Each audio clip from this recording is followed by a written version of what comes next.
Good morning, good morning, good morning, y'all. It is Coffee Chats with Coach Candy. Welcome. Grab your coffee, grab your tea, grab your water, grab your juice, grab whatever it is to get you rocking and rolling in the morning. So excited to have y'all here. Good morning. It's Wednesday. It's awesome. I hope you're having an amazing week so far. Get a little Joe there going. How is everybody doing? Good morning, Deborah. Love get everybody on here this morning for some good conversation. It is Wednesday. We are ready to rock and roll. It's been a good week so far, hasn't it? It's been a great week. So good morning, good morning. I want to bring back some conversation. I know we've talked about this a long time ago, and I want to bring some of that back. Good morning, Yvette. How are you ladies doing? Excellent. Excellent, excellent. I actually was reading Oprah Magazine yesterday, the latest edition I get. You know, it comes to my house quite often. And, well, every month, I guess. And I have a subscription. And so last night I was finally catching up. It had come a couple, maybe a week ago or so. And I love there was this whole section on sort of random acts of kindness. And it got me thinking about things that we could be doing. There's so much going on in the world, and I don't at all dismiss the challenges, the problems. Good morning, Robin. Welcome. And so I want to talk about ways that we can share. And there's a couple of the stories that were part of this article that really moved me. And I want you to think about ways that we can show up more compassionately, right? We talk about Wednesday a lot of time as the wonder space or the imagine if. And so looking at how random acts of kindness can truly be life altering for people. And I think I've mentioned before, but there's a great TED Talk that talks about these moments, these little moments in times where we can show up for people, where we can be really present, really intentional, really compassionate for others, just as part of humanity, right? When you think about everything that's going on, and you think about just the hate and the anger and the energy and the racism and the issues and everything that's going on, it's not to dismiss that. It's because we need to have those conversations. I'm very clear. And last night I posted an incredible article that I saw out on Facebook that really brings some perspective around what people deal with when it comes to segregation and prejudice and racism and different things that are going on, and what's the definition of privilege, right, inside that space. And so I think we need to have those conversations. So please don't think by any means I'm dismissing that. And this is a big and while we need to have those conversations, we need to dig in to be more courageous and connected in how we're engaging and interacting with people to really listen. We also need to up our kindness quotient, right? We need to up the compassion, the kindness, the way we're showing up for people, because a lot of times our culture, we're copping out. And we're copping out where we say, oh, that's not mine, that's someone else's responsibility. And I mean, it's little things, even like if you see the big, huge, branch that's fallen in the sidewalk, we walk around it instead of picking it up and moving it so that it's not going to hurt someone else, right? It's not going to have someone else fall or trip. We think, oh, someone else is going to move that. And it's little acts like that that can be such game changers, that can really create not only a presence in terms of how we show up for other people, but a presence for how we show up for ourselves. And so if you're really starting to try to work on more mindfulness, more presence, being able to drop in gratitude more, practice kindness and compassion more deliberately, more purposefully. And like I said, I'm going to share a couple stories that were part of this article that they just really touched my soul, right? And like I said, I think I shared this. In fact, I know I shared this a while ago, an amazing TED Talk by Drew Dudley that's called Lollipop Moments. And if you haven't seen it, go out. It's 6 minutes long. It's so incredible. But it talks about these little moments that oftentimes we don't recognize we are impacting someone else. We are creating a moment that they'll never forget. We're creating something that touches their heart, touches their soul. And when you think about it, good morning, Patricia. We have these opportunities, and sometimes we don't even remember those moments, right? We just showed up for somebody. We just smiled at somebody. We just made someone's day better.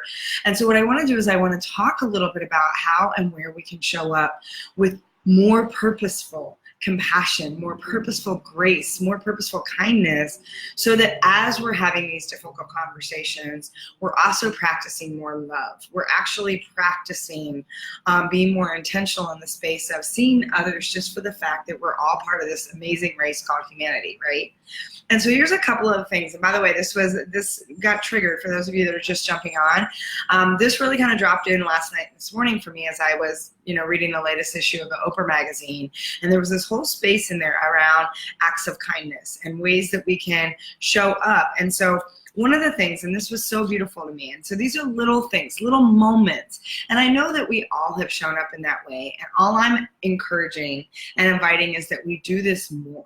We do this every day. We find a way every day to reach out and connect with another human being, right? And so here was one of the examples that was shared, and it so moved me, right? So here's the story. I've been playing the musical Saw in the subway for years, and have witnessed many acts of kindness, but this is my favorite.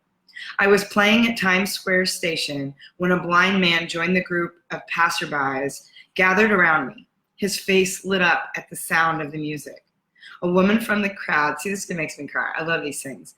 A woman from the crowd saw his joy, came over to me, bought one of my CDs, went to the man, put the CD in his hand, and said, "This is the music you're hearing now. This is for you."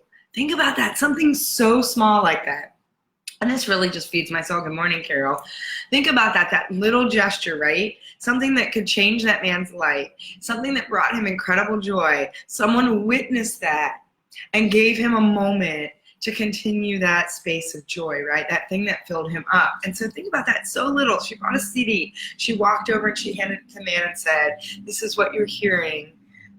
This is for you."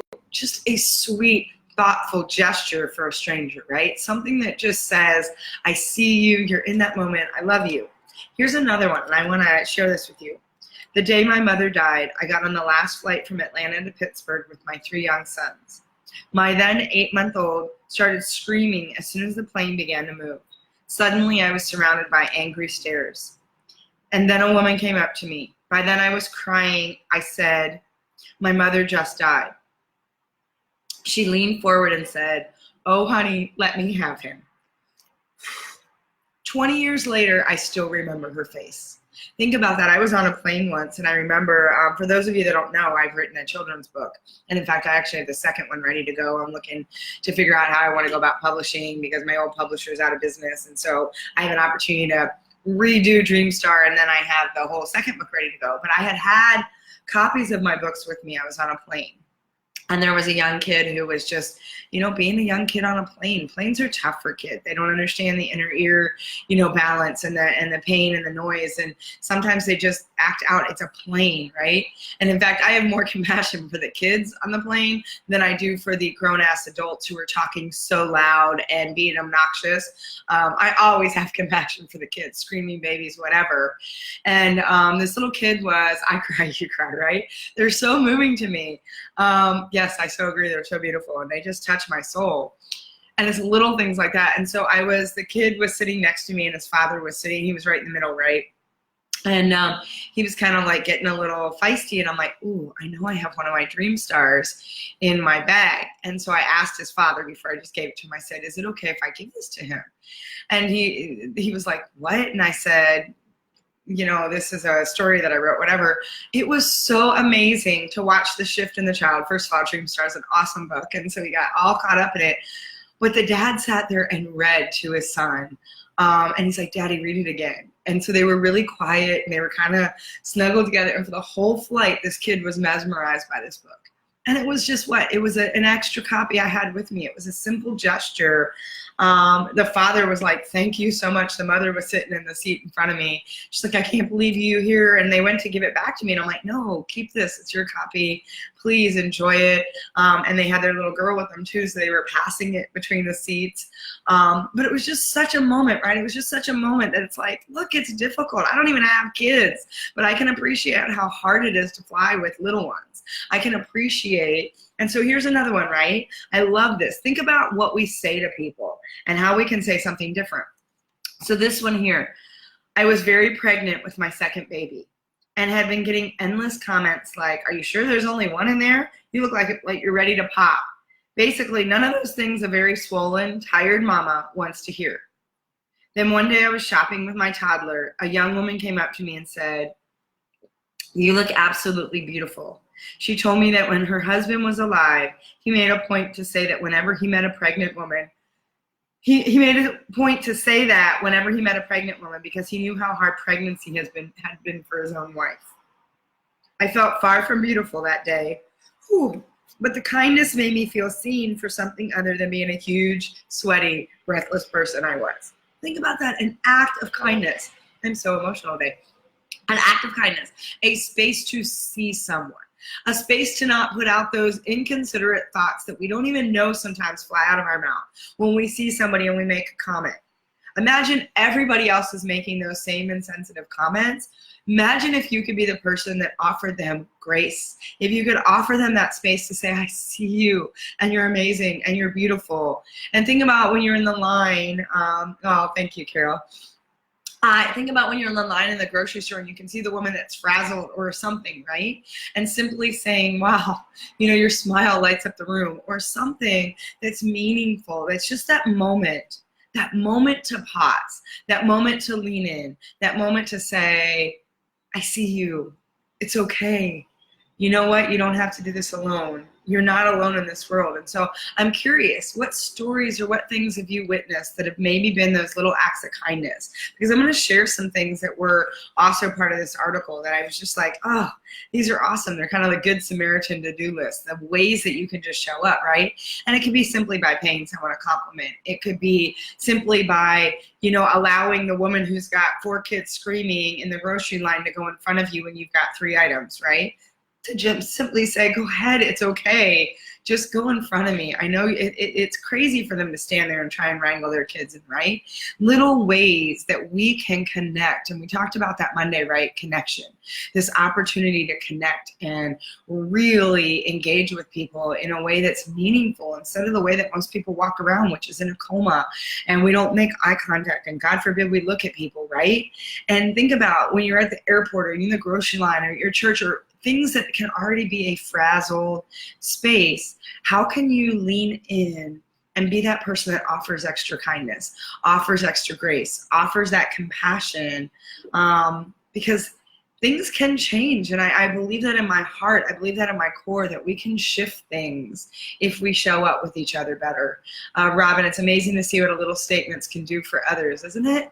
A compliment alone can change someone's day. I pay it forward in some meaningful way every day, right? I love that. I've had days where I've been at Starbucks and I can see the craziness behind me with the mom who's got the kids, who's probably just like, "Oh my God, I just want to treat myself."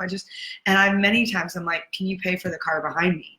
And then you see her, and I've seen a couple people, you can just see the gratitude and the relief and the little gestures. And it's not that you have to pay for things. It's just little ways that we can be considerate of other people, little ways that we can make someone's day. And I love that, right? Good morning, Martha. I love that we can pay it forward, right? And I like to actually say serve it forward, lead it forward, find ways to create that momentum. And one little act of kindness, and there's some really great videos that are out there that show how one little act of kindness has this ripple effect, that when you fill someone else's cup, they feel compelled and inspired to fill another cup. And it's like it just keeps moving around, where people start to show up and people start to have more joy. And good morning, Terry. Have this space where they're gifting kindness. And so everything we do has this butterfly effect, or this ripple effect. Same with kindness and compassion, right? And so when you offer that moment to give something, to serve something, that person then becomes inspired to do the same. So I'm going to read one more. And so let me see. Which one do I want to read? Because some of these are just so... well, one of them was kind of long. It was actually the one that really got me going. It was about a woman who, she goes out running. She trains for a half marathon. She lives in New York, never afraid anything. And there was a teenager that was driving a stolen car, that hit her while she was running, and to the point where just a matter of inches, a matter of whatever could have killed her or made her a paraplegic. And there was a good Samaritan that made the 911 call. And what was interesting is she and her husband, as she was going through her recovery, as she was going through everything, wanted to really pay that Good Samaritan back. Never could figure out who the Good Samaritan was. And so they put a post out there that was, does anybody know who made this call? We'd really like to thank you. Really want to show it. Well, what happened was the community of runners that she was always in the midst of started to show up, to where she had one son that was really special needs. She had another, they had 3 children, all these things. And people just started randomly showing up with casseroles and showing up with food or with gift cards or different things to help them. And what was so powerful about it, she's like, I never even knew we had this community around us. And so her accident and her request to be able to offer gratitude to the person that made the call ended up bringing in this whole community that showed up to serve, so that she could get through her recovery, she could go back. And what was so interesting, and again, all these things just touch me, when she came back to Central Park area where she was running, people, because they had posted her picture to say, who made the call for this woman, whatever, all of the people that randomly started showing up with all these just different ways to serve, showed up to say, oh, you look great. It's so good to see you. That she said that her husband was the one that wrote the article, that he wrote back, stepped back and was like, it was amazing to see the level of engagement and love and the way that this community, it's one of the things we're missing in a lot of areas. Remember the old stories in the days where, somebody had a death in the family, the tribe showed up and they came and took care of the family in need. And so it was one of those moments, right, where simple acts, simple gestures of kindness and compassion were a way to bring a community together. And now she's got new friends to run with, and there's new people that she engages with and people that they invite over for dinner and different things, because people stepped up and created community together. And we're so missing that sometimes. And so let's see, Yvette, I think kindness is contagious. Oh, kindness is so contagious. Love is contagious. I mean, whatever energy we put out there, we attract more of. And higher vibration energy has so much more power. And compassion, kindness, grace, all of that has so much more energy to it, so much more attraction power than some of the negative stuff that we allow ourselves to get sucked in. And the reason we get sucked into that negative vibration is because we're not being present. We're not paying attention. We're not showing up intentionally. Carol, reviving gifts of kindness can be tough for people. Or receiving gifts of kindness. Yes, absolutely. They want to be giving all the time and don't feel worthy. Yet this prevents the others to opportunity and benefit of giving kindness. Yeah, and tomorrow we're actually going to talk about that. So I love that you're posting that, Carol. Receiving is a really difficult space. So we want to talk about releasing and receiving. And the thing is if you're a person, we've had many conversations on this, if you're a person that's always wanting to give, you can only give to the capacity that you receive. And at some point, what you need to understand is when you don't receive, you're not allowing someone else to give that gift of love. So when you are not receiving, it's not always about you, it's about allowing that person or persons to give the love that's in their heart, to receive that gift that is so powerful. And I mentioned this, there was a great quote that I read once that said, never ever return a gift to God that's been unopened or unappreciated. And when you think about that, when you think about how many times we have these gifts of love showing up that we block, we push away, we dismiss, we're not allowing that cycle of reciprocity. We're not allowing that easy flow and energy to be moving. And we're in that moment saying that person is not seen, not heard, not valued, because we're dismissing the gift of love that they're putting out. And so receiving isn't just about whether or not you think you're worthy. So if you're struggling with your own worthiness in that space, if you're struggling with receiving because you're like, oh, that's so big, think about it in terms of what the other person, and do you feel they're worthy to have gratitude for what they just put out? Because when we don't receive what someone puts out, we are inadvertently saying, I don't think you're worthy either. So it's not just about our own worthiness, it's about how we demonstrate and offer the perception of whether we think that other person is worthy as well. And so if you can't do it for you, do it for the fact that you're allowing that person to be seen, that you are having gratitude for how they're choosing to show up with you. You are appreciative of the fact that they're being so intentional and present. Because when you don't receive that, you inadvertently are telling them, I don't think you're worthy either. And so think about how damaging that is. Receiving is something we need to allow.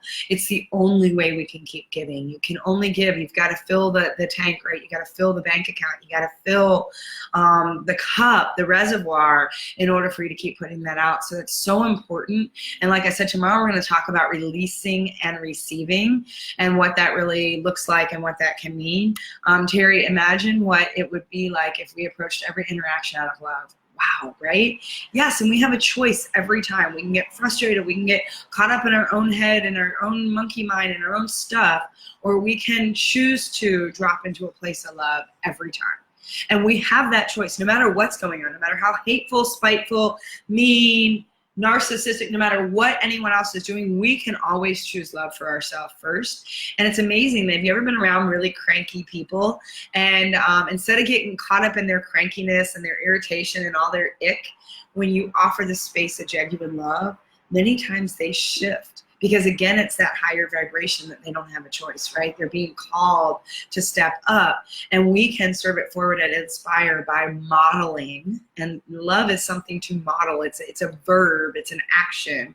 Love is not something that is just, words that we say. Love without action is not love. It's just another word that we put out there that's just a lot of lip service. Love is a verb that needs to be in motion, needs to be in action at all times. And so receiving, yes, absolutely. Did the article say if the women met the person? No, they never met the person that made the anonymous call. They still to this day. And so every day she and her husband have gratitude and have said, this is what we want to offer that person, because not everybody wants to be recognized for their acts of service either, right? It's not about recognition. Look at someone like Ashton Kutcher, who does the work that he does at the level he does to really impact the space around human trafficking and sex trafficking. And oftentimes he does that with very little recognition. I mean, the only recognition he gets is when he's going up in front of government officials and others to look for funding and ways to support that. But there's so much. Keanu Reeves is another one. There's so much he does to give back to the homeless. He spends days where he goes into the city. He still lives in New York. He goes into the streets of the city and goes and spends days with homeless people, buying them lunch, sitting down, conversing with them. And it's only when someone captures a picture. That's not things that he's out there looking to get recognition. He's doing it because it's something he deeply believes in. It's a way he chooses to show up. He's one of my absolute role models. I think Keanu Reeves is amazing what he's done. And when you keep digging into things in his story, the way he gives back, 70% of what he made from The Matrix went back into serving others and his contributions and gifting. He's done so much. And you look at people that are building schools and people that are giving, there's so many levels of giving that we can do, but these are also people that are allowing themselves to receive so that they can put that forward. So I really want you to think about where there's ways to show up more powerfully and purposely. And so here was some of the ideas. There were 7 suggestions on ways that we can step forward. We can have that kind of Good Samaritan to-do list. One was simply have tissues on hand. If you see someone who's upset, rather than trying to get in their story, what's wrong? Can I help you? Just simply hand them a tissue. Don't make a scene about it. Just give them something that says, I see you, I love you, and here you go, right? It's just having tissues on hand. It's just having those things that might be something someone needs and just offering that without anything else, without making it about you, without getting involved, with just that simple gesture, right? This one I love, and I'm like, ooh, I might have to go do this. Become a layaway angel. I was like, oh, that's so crazy. The holiday season inspires people to head to their local Kmart or Walmart to pay off someone's layaway tab. But there's no reason you can't do it year round, and no amount is too small to brighten someone's day. Think about families that are really in need. There's a lot of families that put things on layaway, that are trying to save up. To be a layaway angel, to just go in randomly and pay off someone's tab, right? I was like, that's so crazy. I love that. I'd never heard of that before. It was awesome. Handle it. So say, for example, the office printer's out and you're like, oh, the administrator can do that. Somebody else can do that. I'm going to walk to the next floor and use that printer. Instead, just take care of it, right? Change the toner. I remember my boss walking in once when I was in corporate, and that's what I was doing. I was changing the toner. She was like, why are you changing the toner? That's our secretary's job. And I just looked at her and I was just like, really? Mind you, this is one of the reasons I don't work in corporate anymore. But I was like, really? I think I've got 2 seconds. I can change the toner. She's got plenty on her plate. I'm here. It's going to jam everybody up. It's in the closet. All it is pull one out, put one in. It's that simple. And for me, it just didn't even make sense why I would go call my administration, my secretary, to come in and take care of it when it was something that I could do, bam, bam. Now, there's things that sometimes it's like, okay, I can't get caught up in doing everybody else's stuff. But a simple act to change a toner, seriously, I just think about people that'll say that have this attitude sometimes that things are beneath them. I'm really clear that I would never ask someone to do something for me that I have not done myself or am not doing myself. I believe in being in the trenches with people. I believe in getting your hands dirty. Another example is, like I said, the gnarly tree limb that's in the middle of the sidewalk. Pick it up and move it, right? Pick up that piece of trash that's sitting there, whatever it might be. Drag it aside. Don't think it's someone else's responsibility. Approach the person who's alone at the party. Regardless if you have nothing to say to them, just your simple presence makes them feel like they're not isolated, they're not alone. Go up and ask them, how do they like the food? How's the music? Whatever. Just allow yourself to connect with them. By the way, you never know. Some of those people you can have the best conversations with, right? Wipe off the public bathroom sink. This is a big one, right? I do this all the time. And because you know how most people, when they wash their hands, especially in the women's bathroom, there's just water everywhere. All you do is you take the towel and you wipe the sink when you're done. Imagine not the next person not having their sleeves be soaking wet because you simply just wiped the counter when you were done. Wow, something so simple, right? I just think about little gestures like that are so powerful, so meaningful, and it takes 2 seconds. It takes nothing. It's just a moment of consideration for the next person that's coming in, rather than going, well, my sleeves got wet, so good luck to them, which is what most people do, which, by the way, is the very essence of entitlement for people that are like, wow, I had to do this, so they're going to have to do it too, instead of realizing that didn't work for you and that sucked. So why don't you make life a little easier for the next person, because you know that it doesn't serve and it kind of sucks. The fact that we think people have to experience the same pain, the same journey, and this, by the way, is a mantra of the Gen X generation, who especially looks at millennials and says, oh, they're so entitled. Really? Because if I hear one more Gen X, and I'm a Gen Xer, who says, well, I had to pull myself up by my bootstraps. Nobody handed me the opportunity. These kids need to learn how to do the same. They're going to have to work hard, no pain, no gain, which, by the way, was a mantra of the 70s and 80s. That's ridiculous to me. It's ridiculous for me to think that when you know it sucked, when you know that you're on the verge of burnout, the fact that you think you've got to gift that to someone else because they got to pay their dues. Anytime you think or say someone's got to pay their dues, know that you are sitting in a place of entitlement. And I say that to all of my Gen X friends who I love and respect, but those of you that get caught up in that cycle of, well, they need to earn it. They need to pay their dues. They need to no pain, no gain. You know what? I had to pull myself up my bootstraps. No one helped me. Guess what? Good luck to you too. That is the absolute essence and fundamental definition of entitlement. So those of you that are calling others entitled, ask yourself how you're doing in that space first, because we need to show up and be more considerate to know that if this doesn't work, how about we create a better path for those behind us, right? How about we inspire, we teach, we model what's possible instead of thinking they got to go through the same shitstorm we did. Anytime you think someone's got to go through that same experience, that same journey, you are pushing entitlement down on them, and you are not showing up powerfully and intentionally. And as the leader, you are showing up and playing victim. And so I say that very directly and deliberately because I see so much of that going on in our culture right now, and that's such an opportunity for us to take responsibility in a different way. 6-1, gift away your store card. Say you get a store card from somebody, you don't know how to use it, go into the store, stand in line and just say, you know what, take care of as many people as you can, and just watch their faces light up when they realize their bill just got paid for, right? Especially at the grocery store. So powerful, especially for families that you're you watch, you can see people when you know they're counting out every dollar to go, oh my God, I don't know if I can pay for the groceries. Okay, can you take that off? Whatever, to just go up and, or do it ahead of time or whatever, those spaces places where you can give. And then the other one was donate your organs, when you pass. That's, if you're not an organ donor, I highly encourage you to consider that. I know some people have some religious reasons why they don't, but if you are not signed up, if your family does not know that you're an organ donor, please let them know if that's something that's meaningful for you, that is what you want, so that you can, the amount of lives that are saved through organ donations is like massive. And I love the idea of knowing that I could leave a legacy when I leave, that someone could benefit when I've parted, that if I don't need my parts, where am I going to take them, right? And so I would just rather give every aspect of what I have to someone who could use it and live a powerful, meaningful life. That just speaks so deeply to my soul. Yes, layaway angel, love it. Isn't that awesome? I so love that. Love the layaway idea. So do I. I'm going to have to go to Walmart and go take care of some things. Those little gestures mean a lot. Absolutely. Oh, Yvette, thank you. My phone just sounded. Terry, that's funny. Well, I have been known to shut technology down from time to time, and what a perfect timing, right?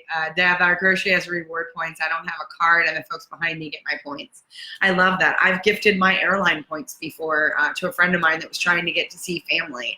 Yes, I mean, all of those little things that maybe you're like, you have excess of, or you don't need, or, I'm one of the reasons I do a purging every quarter, big purging, but I do it oftentimes every month, is I take stuff I'm not using to Goodwill or Salvation Army, or I take it to a foster home that I support here in Austin. My books, so that's a good one. I take books, like a lot of my self-help growth books that I've outgrown, books that I'm done with.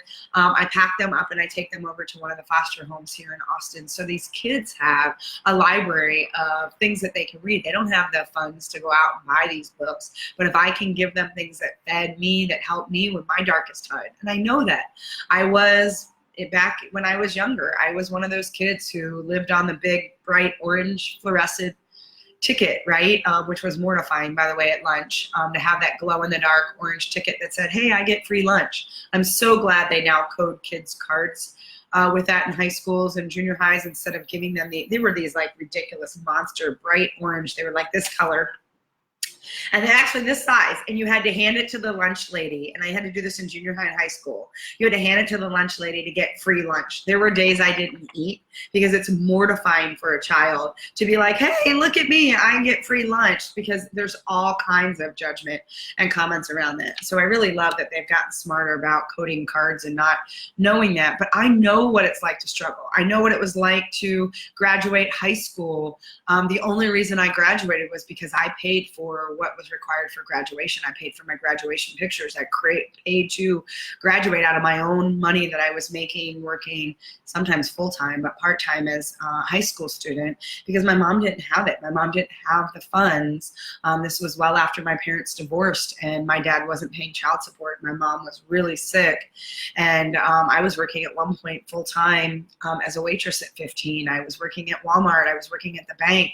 I had a lot of different jobs to help support things in the family, so I understand what that space feels like, and I feel like any way I can gift that back, I can serve others. I had so many friends. I think about one of the most beautiful acts of kindness when I was in college. College was really tough for me. I was working 3 jobs. I was on Pell Grant. I had a half tuition scholarship, and I was really killing it in terms of, I had one job that paid for my internship, the gas to get to my internship, but I was not living on a lot in college, and there was nothing stopping me from getting my education. And what was interesting is I would have friends who I really got to know who, I had a roommate at one point who would say, I can understand what it feels like to not have money. And I'm like, are you kidding? You call your parents, they send you a blank check, and you fill in the amount. I'm like, I don't even know what that looks like. I don't even know how I'm going to buy milk this week, let alone tuition in my books and other things. And it was interesting because I had some friends that, where I went to school, it was like a mix of people that had a lot of financial aid or people that could pay for a private engineering school. And actually my financial aid package was more robust than if I would have went to University of Illinois and stayed in state, which was one of the reasons why I was compelled to go up to Milwaukee School of Engineering, because it actually cost me less due to all of my scholarships and Pell Grants and financial aid package.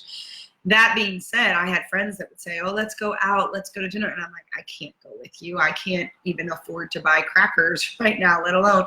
And I would have friends that would say, and for a long time, it took me a hard time to receive that would say, Candy, just come with us. We got you. And I'm like, no, I can't pay you back anytime soon. They're like, well, you pay it back there'll be a point in your life where you can pay it back. And so you can pay it back for someone else. And I'll never forget that lesson for me, because they were like, we want you with us, and money's not an issue for us. So come join us. We want you to be part of this. And I remember even when I moved to Austin, I had so many people, and Austin has this culture and vibe anyway.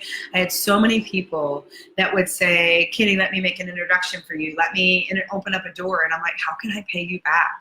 And their response was, you do that for the next person that comes to town. And I think about that whole serve it forward model, right? There are things I was allowed to do in my life because people stepped up and gifted that to me. And now I'm in a position in my life where I can open up access and gift that for others. And so it doesn't have to be a one-for-one. I think sometimes when we think we receive, we immediately say, what can I do for that person? But sometimes receiving isn't about what I do for that person. Receiving and giving is, how do I receive that and honor that person? And how, when it's opportune, do I gift that out and give that to others in the way that I can? And that can be time, talent, treasure. How we tithe, how we give can look different for everyone. And it's a matter of do for one that which you wish you could do for many. And it's one of my favorite quotes. Joe Mandy said it, who's CEO of the Hersinger Family Entertainment Company. But do for one that which you wish you could do for many, and do what you can with what you have in this moment. And if it's your time, give your time. If it's your energy, if it's your goodwill, if it's your love, it's your wishes, then give that. If it's your treasure, which is your money, your resources, give that. If it's your talent and skill, gift that. And so think about where you can show up and offer just a little bit more compassion, just a little bit more kindness, a little more grace, a little more love, and make that a daily practice. Imagine what would happen if you were more intentional every day in how you show up, and look and see the people that are hurting, see the people that feel lost, and just reach out. And all you have to do is expand and connect from a place right here. Sometimes that's all you have to do. Sometimes just being in the same space and offering the energy that says, I feel you, I got you, and you don't even have to say anything. It can be the best gift you can offer someone. So let's see our grocery. I read that one. I'm an organ donor. Someone else can use them. Absolutely. Have to head out. Great conversation. I'm going to do something nice today. Awesome, Robin. I love that. And I truly hope that all of you will do something intentional, something that is meaningful, something that lights not only your soul, but lights up someone else's soul as well. And so today is all about more kindness, more kindness, more kindness, and be kinder to yourself as well. And so tomorrow we're going to talk about release and receive. Until then, make it an awesome day. Just know that I love you all. Thank you, as always, for showing up, and I'll catch y'all tomorrow morning.